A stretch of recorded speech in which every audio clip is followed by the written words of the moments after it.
we'll start this off here by going into the first steps of this rat's nest and putting some proper whippings on it so we don't end up with things like this happening. Imagine having to pass that through a chuck or a fair lead.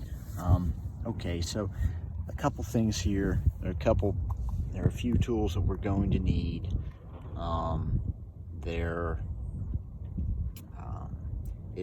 Again, it helps to keep all of this stuff up off the ground, at least against something with a contrasting background, so that you can see this stuff more easily, especially if the light is bad.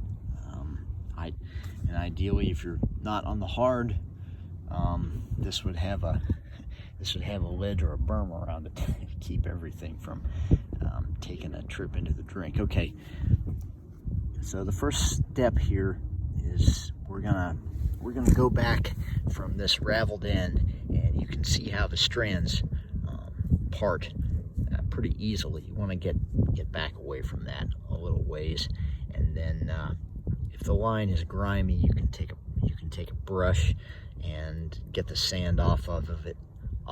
Ideally, if this is yours, and especially if you're going to keep it on board, you want to soak it in some woolite and some hot water, and rinse it out with some white vinegar. That'll help get the line out. If it's a newer line and it's been stained and tainted, you can go crazy and you can soak it in OxyClean for a couple weeks and go over it with a brush. But getting back on subject here, what we want to do is we want to clap on a constrictor knot onto the end of this, and it's really basic and simple to tie, and we'll tighten that up with our chopsticks here. I use these quite often rather than a regular steel spike.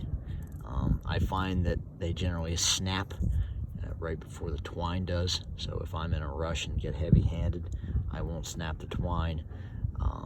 But they're very, very easy to use and convenient. They also allow the line to crush into the fibers whenever it comes up under tension.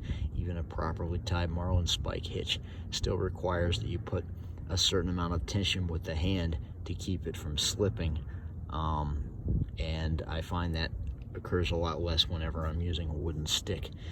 So let me set this up here against something so I can try to get a decent demonstration for you here.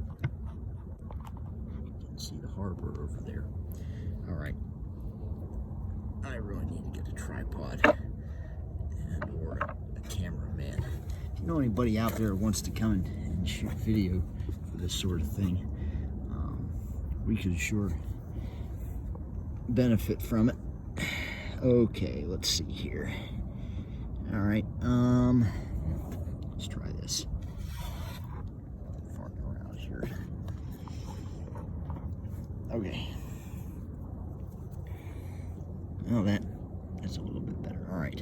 So to tie the constrictor knot, you can tie it like you would a clove hitch, and then go back under the